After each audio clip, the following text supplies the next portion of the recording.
Do you know what it feels like to realize you walked away from the only person who would have never left you?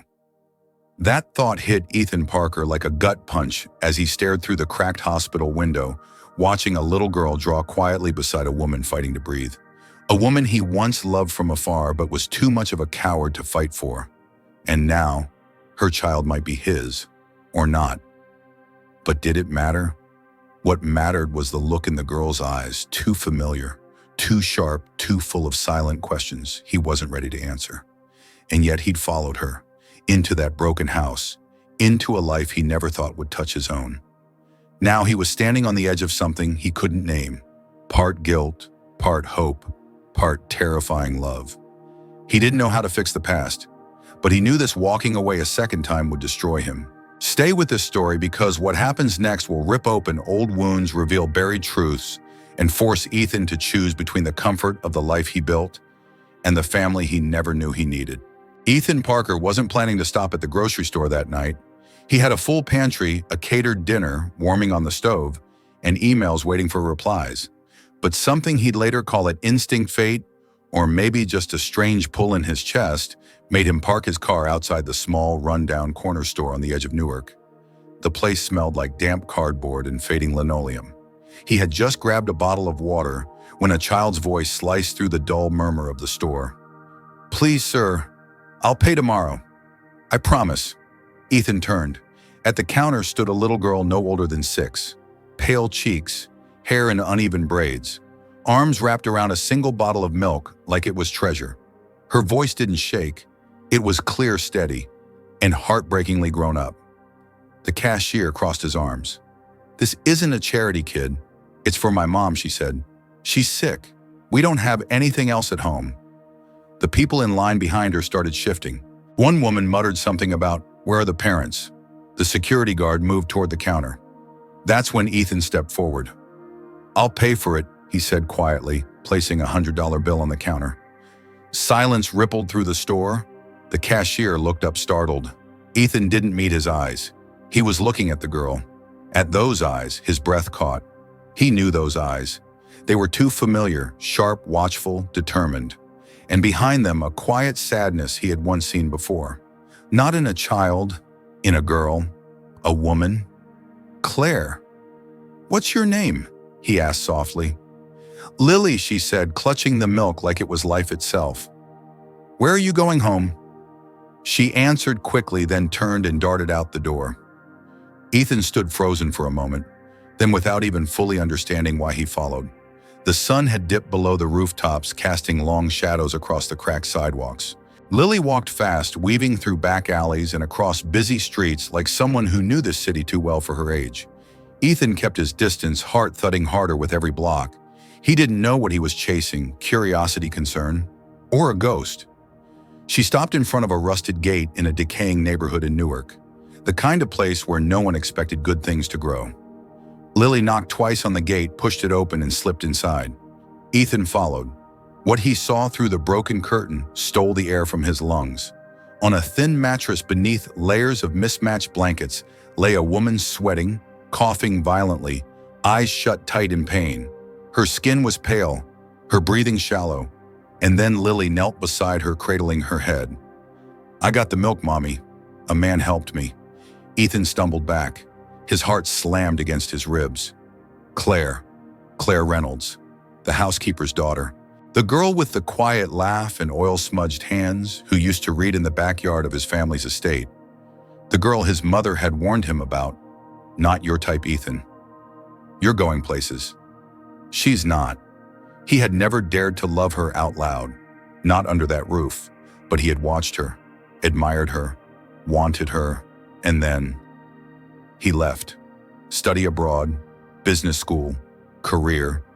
When he came back years later, Claire was gone. Now she was here.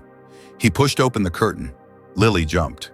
Claire's eyes fluttered open, her gaze locked with his, her whole body tense like she was seeing a ghost. "Ethan, what the hell happened to you?" he asked. Too harsh, too sudden. Claire coughed, tried to sit up, failed. Lily looked between them, confused. "You know each other," Claire whispered. "Lily, can you wait outside for a moment, sweetheart?" "No, Mom, you're too weak. Just for a minute, please." Lily obeyed, stepping into the narrow hallway, clutching the milk like it could protect her. When the curtain closed, Ethan dropped to one knee beside Claire's mattress. "Talk to me. What's going on? Why are you here? Like this, I'm sick. Pneumonia. No insurance. No money. No family. You had me. I didn't think you'd care. Why wouldn't I?" She looked down.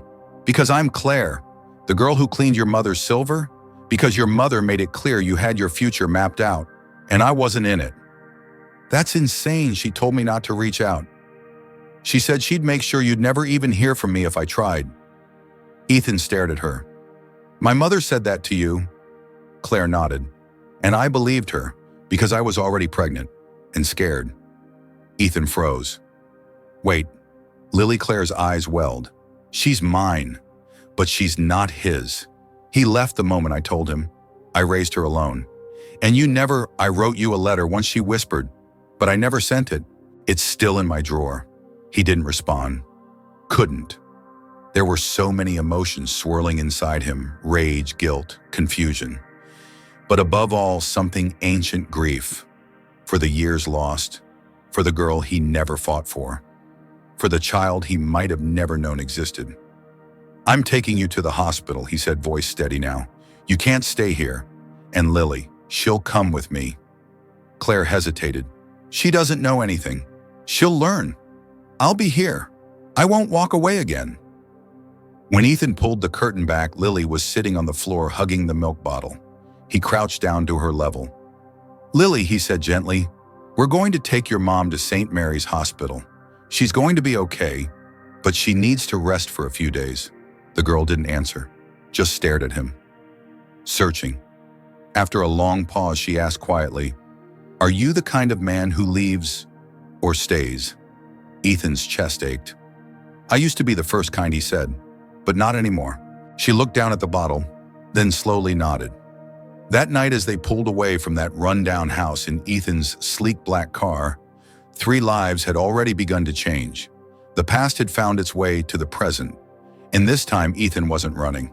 If you were in Ethan's shoes, faced with the weight of old choices and a child who might be yours, what would you do? If this story moved you, we'd love it if you dropped a heart on this video to let us know you're watching. Ethan didn't sleep that night. Even after Claire was admitted to St. Mary's Hospital, even after the doctor assured him she'd made it just in time, his mind wouldn't stop. He watched the hospital hallway light flicker, heard the slow beeping from distant monitors. And beside him on the plastic waiting room seat, Lily sat curled up silent, the milk bottle still clutched in her arms like it was a stuffed toy. She hadn't asked any questions since they left the house, but her silence wasn't empty, it was charged. Like she was calculating the weight of the world and deciding whether or not she could carry it. "You hungry?" Ethan asked softly. "Thirsty, want some juice?" She shook her head. "Does it bother you being here?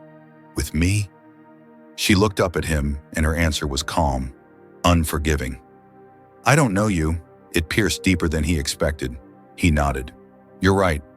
But maybe that can change." Hours passed. At dusk, a doctor emerged from the double doors, removing his gloves and mask. He looked tired but hopeful. "She's stable. The pneumonia is advanced, but she's responding to treatment. She'll need to stay at least a week." "Can we see her?" Ethan asked. "For a few minutes." "Short visit." Lily shot up before Ethan even finished standing. Inside the room, Claire looked like a ghost of herself, skin-pale hair, damp lips cracked. But when she saw Lily, she smiled. Her voice cracked, but held warmth. "You made it through the night, kiddo." Lily walked up and took her mother's hand, not crying, just watching her like she was memorizing her face. "He made soup," she said. "It didn't taste like much, but I ate it." Claire let out a small, shaky laugh. "He's learning." Ethan stayed in the background, unsure of his place. When he finally approached, Claire lifted a trembling hand and pointed to a plastic bag on the bedside table.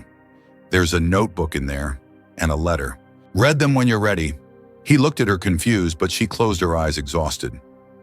Later that night, back at his apartment, Lily stood motionless at the doorway, like a stray animal, not sure whether this was a trap or sanctuary.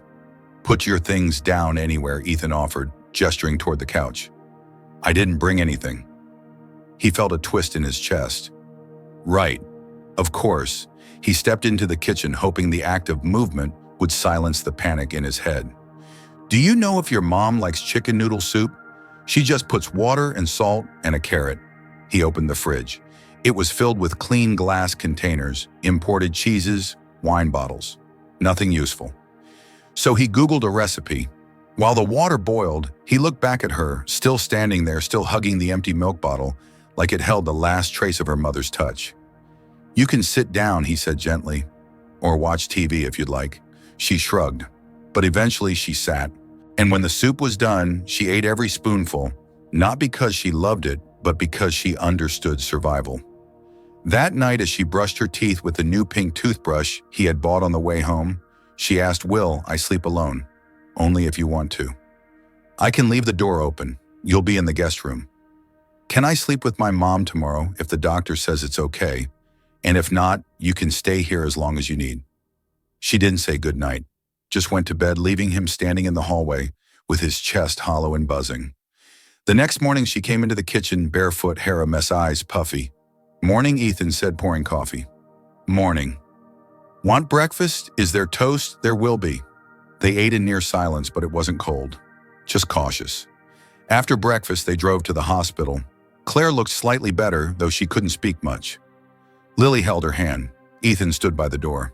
When they were about to leave, Ethan gave Claire a small bag, some clothes lotion, a coloring book, and markers for Lily. Claire's eyes widened. "You didn't have to." "I know." When Lily sat by her mother's bed and started to draw, Claire lowered her voice. "Thank you. For everything. She's my daughter, Claire." "She is. But you could have walked away." "I thought about it," he admitted, "but I couldn't." As they left the room, Lily tugged his sleeve. "Can we go get shoes? My sneakers have holes." "Of course." They stopped at a small department store. Ethan told her she could pick anything she needed. She hesitated at first, clearly uncomfortable, then carefully chose one pair of sneakers, 2 shirts, and a small blue backpack. She didn't say thank you, but in the elevator when she thought he wasn't looking, she smiled. That night after dinner, Ethan saw her quietly sketching in the notebook he'd given her. He sat beside her. "Drawing something for your mom." She nodded. "Can I see?" She turned the page. There were 3 figures, one in bed, a girl with braids and a man holding a milk bottle. "That's me," he asked. She nodded. "Why the bottle?" "It's how you started." He smiled. "Do you think someday you might call me Dad?" She didn't look up. "I don't know. Maybe. Not yet. That's okay. Call me whatever you want. I just want to be here." She paused, closed the notebook. "You stayed. That's a start." Later that week, while Lily was at school, Ethan visited the hospital alone. Claire was awake but weak. Her voice rasped. "There's something I didn't tell you." "What is it?" "My mother told me what your mom said, how she threatened to send me away if I didn't disappear." She admitted it to me.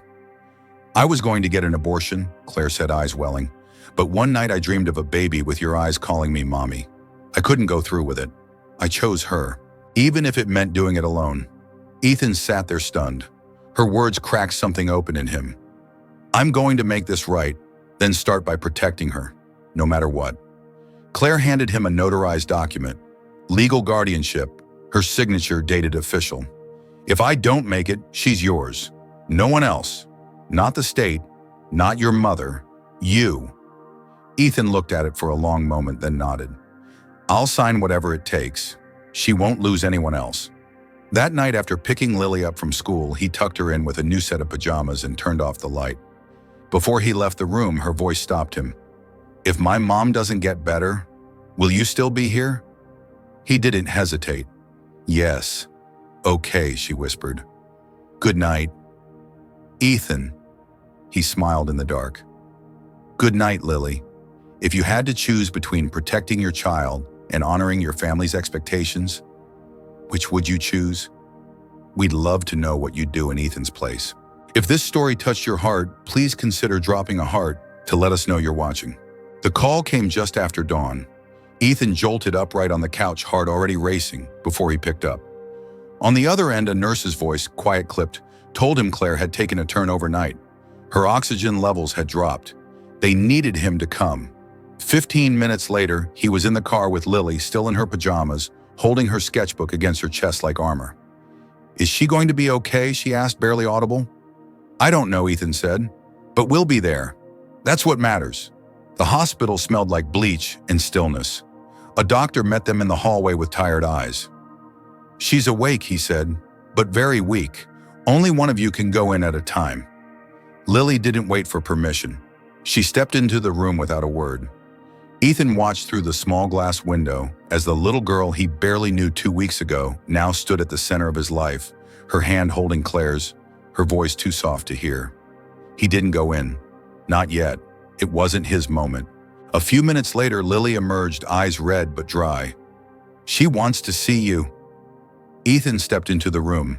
Claire looked like paper thin, pale, fragile, but her eyes were clear. "You kept your promise," she whispered. "I'm not going anywhere." She tried to smile. "That's all I ever needed." They didn't talk long. She was fading and they both knew it. She motioned toward her bag. "There's a letter in there. For Lily." "Not yet, when the time feels right." Ethan nodded, swallowing the lump in his throat. "Thank you," she said, "for choosing to stay. Even when no one asked you to." That was the last thing she ever said. Claire passed quietly before noon. Lily didn't cry, not in the room, not in the car, not even at the cemetery a week later when they stood beside a modest headstone at Oakwood Cemetery, surrounded by silence and sky. Instead, she bent down, laid a bundle of white daisies next to her mother's name, and whispered something only the wind could hear. Ethan gave her space. She didn't ask him to hold her hand, but when she stood up, she walked straight to him and reached for his. They went home. In the days that followed, the apartment grew quiet. Not empty, just changed. Lily didn't talk much, but she started drawing again. Her sketchbook slowly filled with images of her mother, of Ethan, of the three of them standing in the sun in front of a house that didn't exist yet. One night, Ethan found her sitting on the floor, carefully placing objects into a small box, a hair clip, a note. Claire once scribbled a dried flower in the unopened letter. "She told me not to open it, yet," Lily explained. "Then wait. You'll know when it's time." Weeks passed. They settled into a rhythm. Ethan walked her to school every morning, made breakfast, checked homework. It wasn't perfect. He messed up her favorite sandwich, forgot her library book, burned the grilled cheese, but he was there. One day Lily came home upset. "What happened?" "Some kid said I don't have a real family, that I'm just staying here." Ethan knelt beside her. "What do you think I live here? And you're here, so maybe that makes it real." "It does to me." That night, while organizing her box, Lily finally opened the letter. Ethan gave her space, pretending to scroll through emails as she sat cross-legged by the couch, silently reading. Her lips moved. Her eyes blinked. When she finished, she folded the letter carefully and placed it inside the box like something sacred. "I'm ready now," she said. "For what to be yours? For real." She paused. "Can we go change my last name?" Ethan didn't speak. He simply reached over and held her hand. The paperwork was easy. The emotion was not. At the city clerk's office, when the official handed her the document with her new name, Lily Parker, she stared at it for a long time. "It looks weird," she said, "but I like it." "You sure?" Ethan asked. She looked at him serious. "You stayed. That's what matters." That afternoon, they celebrated with ice cream in the park. Lily got chocolate. Ethan got mint chocolate chip. She smeared a little on her nose and didn't wipe it off. Just smiled. "You look ridiculous," Ethan said. "You look like my dad," she replied. It was the first time she'd said it out loud. He didn't correct her. He didn't have to. Months passed. Spring came. Lily decorated her bedroom with new drawings, pictures of her, Ethan and Claire, sometimes together, sometimes apart. In one, the three of them stood in front of a house with a big window and a garden full of daisies. "Is this your dream house?" Ethan asked. "No," Lily said. "It's our house. For someday." Ethan smiled. "Then we'll build it. Someday." And for the first time in a long time, both of them believed it. If someone gave you a second chance at family, would you take it no matter how imperfect it looked? What do you think defines a real parent? The blood or the choice to stay? How did this story make you feel? Thank you for staying with us through the end. If this story moved you, please comment Known 3 below. If it felt average, comment Known 2. And if you feel it still needs something more, leave number 1. Tell us which country you're watching from, and if you enjoyed this journey, please like, heart, and share the video. See you next time for another unforgettable story.